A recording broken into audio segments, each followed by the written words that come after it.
billing system of the customers based on their airtime usage. However, the CS system does not consider the revenue that's been collected by the connection sales. Now, every 6 months, the CS system has to be upgraded with customer information. This time, when the upgrade was being done, there was a technical glitch. As a result, there's been inaccurate billing. And hence, customers have been flooding the call centers with complaints saying that they're being overcharged. Now, this is a very serious issue because it's directly related to the revenue as well as customer satisfaction. So hence, this must pay immediate attention. So in an array of solutions, the first one that we have to offer is to shift the CS system immediately to a very reputed software firm, such as, let's say, Oracle or SAP. And the next option that could be implemented is rewarding the customers with free airtime, such as Virgin Mobile did in their Sugar Mama campaign. And the option C that we could offer is combination of option A and option B. Analyzing the three, we suggest option C, that is implementing both A and B. Now, by implementing option A, what happens is, since this CIS system is being used in all 17 countries of operations for DIS, this problem will eventually linger in all 17 countries. So solving it for once will solve it for all the countries, and it's directly related to the revenue, so it's important. Option B, of course, giving the customers some free airtime. That is because, especially in tight markets like Europe, where the competition is very fierce, the customers are very price sensitive. Now, once the customers do not feel very happy about how they're being charged, there's a very high likely possibility that they'll be changing to another operator, so increasing the churn rate, which is not good. So by giving them some free airtime, the customers would be getting back some of their trust on this, on the DIS, and hence they'll not plan to shift. So moving on, the next problem that DIS is having is with the resignation of their African CEO. Now, just as the African CEO has resigned, the DIS has decided to bring in the European CEO, fly him down to Africa once a month for 2 days to take care of the African operations. Interestingly, the European CEO has been quoted saying that he doesn't find it very plausible for DIS to carry on with their operations in Africa, especially because when he was comparing between the ARP of Europe and ARP of Africa. However, if you would please look at the graph, you can see that over the next few years, African market does show quite a lot of growth potential, and possibly investing there might come out to be handy. The next option could be attempting to hire a competitor CEO. Now, by doing that, we could gain local expertise right away, as well as he would already have industry know-how that we can use later on, and that would come handy. However, our suggested option is hiring a competent CEO who would adopt the global strategy, one that is in line with the global approach that DIS has, as well as, while strategizing in Africa, he would understand the African sensibilities. The next problem that DIS is facing is with the network security. Some of the mobile operators have already been attacked with hackers, as well as there have been cases of identity theft. For this problem, what we suggest first is they could immediately invest in latest preventive technologies, such as Fortinet, or at this point in time, they could not take any preventive measures, especially since they have not yet been affected by this. They have not been attacked, especially, and next of all, there's a global recession scenario going right now. So investing in latest preventive technology would increase cost, which might not be needed at this point in time. However, our suggested option is investing in latest preventive technology. Not only because it's in line with the ethical responsibility that DIS has towards its customers, but also because in European market, the competition is very fierce. And to sustain, eventually, DIS would have to offer value-added services that would add some niche to their service. Now, for giving value-added services, it is a must that DIS ensures that its customers' information is always secure. So investing in the latest preventive technology right away might come in handy in future. Moving on, the next part would be presented by George. So, George. First proposal in line is shop-in-shop proposal. This has been offered by a major department store, a lease offer of 100 shops around Europe. For the duration of 10 years, the total cost is 6.45 million euros, having a capital cost of 12.5 million euros. Total revenue generated from this project is 225 million euro per year, and the projected NPV is around 1,500 million euro. Analyzing this proposal, we have found that figures shows that there is a high potential for growth and profit.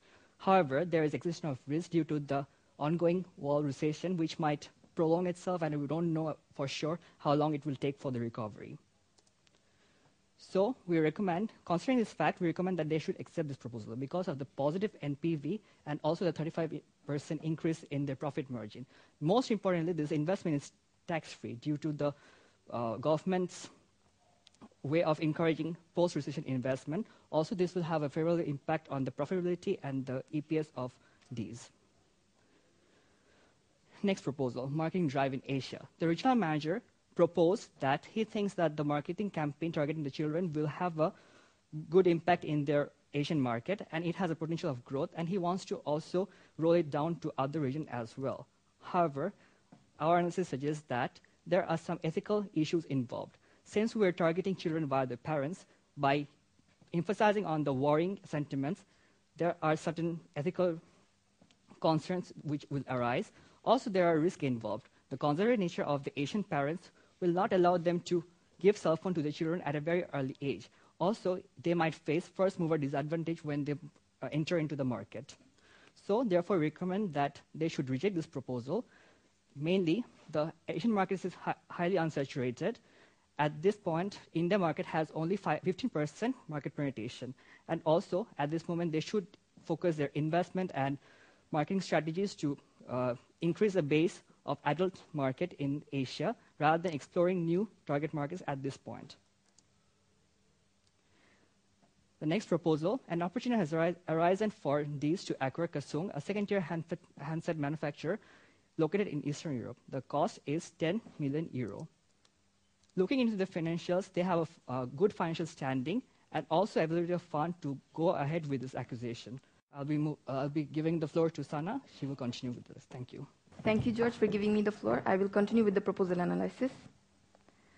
The Group Finance Director has proposed a modification of the existing matrix-based organizational structure, as he believes that there is no requirement for regional CEOs, and this may lead to centralized decision-making. As we can see their existing organizational structure, because of the resignation of the African CEO, there has been a discrepancy in the decision-making process. So the Group Finance Director has proposed this organizational structure where he has eliminated all the regional CEOs. However, we do not recommend this organizational structure as we believe in decentralized decision-making is one of the key instruments for an organization's growth. So we have proposed this organizational structure where we have divided the CEOs and the group directors into two parts, two groups. They will be reporting directly to the group CEO without having to interact with each other.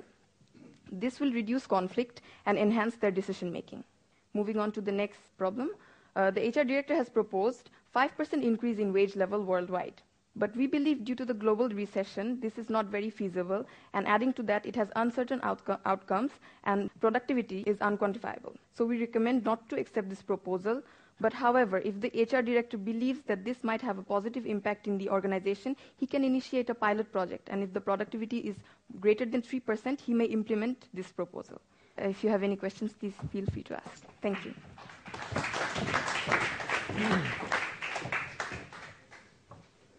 What would be the estimated time of execution or implementation of doing that? Because SAP or Oracle are very complex systems.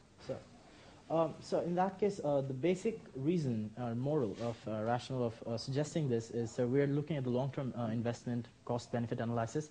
The CS system is basically being used by 17 countries. So a problem with the software relating into 17 countries means a lot of money being going here and there in terms of revenue. So if it does take a little while and then a little more investment, but if it fixes once and for all, I believe this is very important. Furthermore, sir, the revenue is not only the factor, customer satisfaction level is going down. This is very important for a company in order to sustain in markets, especially the European market where it has originated from. The European market's got a very, very fierce competition. But you have very little time. I mean, you don't really have time. You need to sort of solve it. Something to this? Basically, definitely this will take a long time to implement because this is a very complex system. And as you can see, we have a little data about the Oracle system.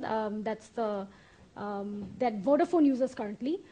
And actually 98 of the top 100 telecoms use this application. But however, for sustaining their current customers, we believe we have given the second option that they can actually give the free airtime that will actually keep the current customers happy while they actually continue to implement this CAS system to upgrade their software slowly.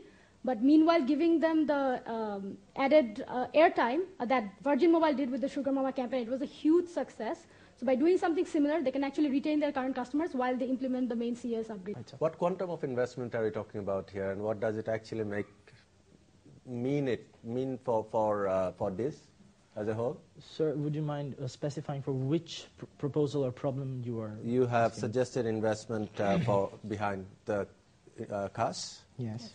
For the network security, Right, sir. for the shop and shop. Right. Yeah. So what total investment quantum are we talking about here? We were given some financial statements of this. Over there, we noticed that they have enough amount of cash in hand, as well as we can see that the loan ratios have been progressing over the years. So that is, they're not even very highly financially leveraged. So they can have access from funds from the banks, as well as with the cash reserve that they have. So we believe that they'll have enough amount of money to invest. If I had to drop one out of the three, which one would that be? I believe it will be the shop-in-shop proposal. Yeah. Okay, thank you. Yeah, just a quick question on the organizational structure you were proposing. Clearly having a separate team of regional CEOs and then the group functions Right. split apart. I understand the proposal was to avoid conflict, but do you think you're just deferring conflict? They will actually be interacting because they have to sit with the board and for the meetings. But if they report directly to the group CEO for administrative problems, then we think that they will be able to avoid conflict, since they were having conflicts before. And one of the main reasons behind doing this was to decentralize the process and give some empowerment to the regional CEOs, because we believe it is very important to have head of a region, if not of a country, to run the business smoothly. As we have seen in the case, the European CEO was having huge amount of difficulty to try to come to Africa, and he had no idea about the African market, and he was actually commenting on the fact that he doesn't believe African market is a huge market, so that they should actually move away from it. So instead of doing that, what we have done is we have kept the CEOs, but the problem would have been, had we moved the CEOs below the directors, it would have demotivated them in the hierarchy. So what we decided, we kept them at the same level. However, we separated their decision-making and reporting. So basically, the CEOs are directly reporting to the group CEO, whereas the directors are directly reporting to the group CEO. And if there are some suggestions or something, it's coming directly from the group CEO and not among themselves. The group CEO has 10 people reporting to him. Yeah. Is that within human capacity?